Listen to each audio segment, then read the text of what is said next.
Hi, இன்றைக்கி mixed vegetable cutlet எப்படி செய்து வாங்க பார்க்கலாம். டேஸ்ட்டு சூப்பராக இருக்கும். இதுக்கு பீன்ஸு, கேரட், பீட்ரூட், உருளைக்கிழங்கு எடுத்துக்கிட்டேன். உருளைக்கிழங்கு வச்சு எடுத்துக்கிட்டேன். அதில் பீன்ஸ் ஒரு கப்பு, கேரட், பீட்ரூட் ஒரு கப் சேர்த்துக்கலாம். அதில் கொஞ்சமாக பச்சைமிர்ச்சி, கருவேப்பிலை, வெங்காயம், காரம், உப்பு, மஞ்சத்தூள், கொஞ்சமாக டேஸ்ட்டுக்காக தனியாத்தூள் போட்டுக்கிட்டேன். எல்லாம் போட்டுட்டு மிக்ஸ் பண்ணிக்கலாம். அதில் கொஞ்சம் சோம்பு கூட சேர்த்துட்டு எல்லாம் மிக்ஸ் பண்ணிக்கலாம். கோட்டிங்காக மேலே கார்ன்ஃப்ளவர் 2 ஸ்பூன் எடுத்துக்கிட்டேன்.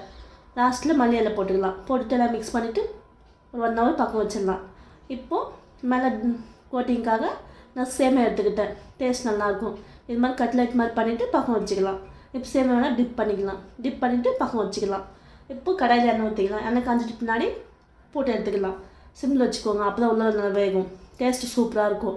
பசங்களுக்கு ரொம்ப பிடிக்கும். எங்கள் பசங்களுக்கு பீட்ரூட் சாப்பிட மாட்டாங்க. அதனால் இது மாதிரி செஞ்சு கொடுக்குவேன். கன்ஃபார்மாக ட்ரை பண்ணி பாருங்கள். டேஸ்ட் நல்லாயிருக்கும். பாய்.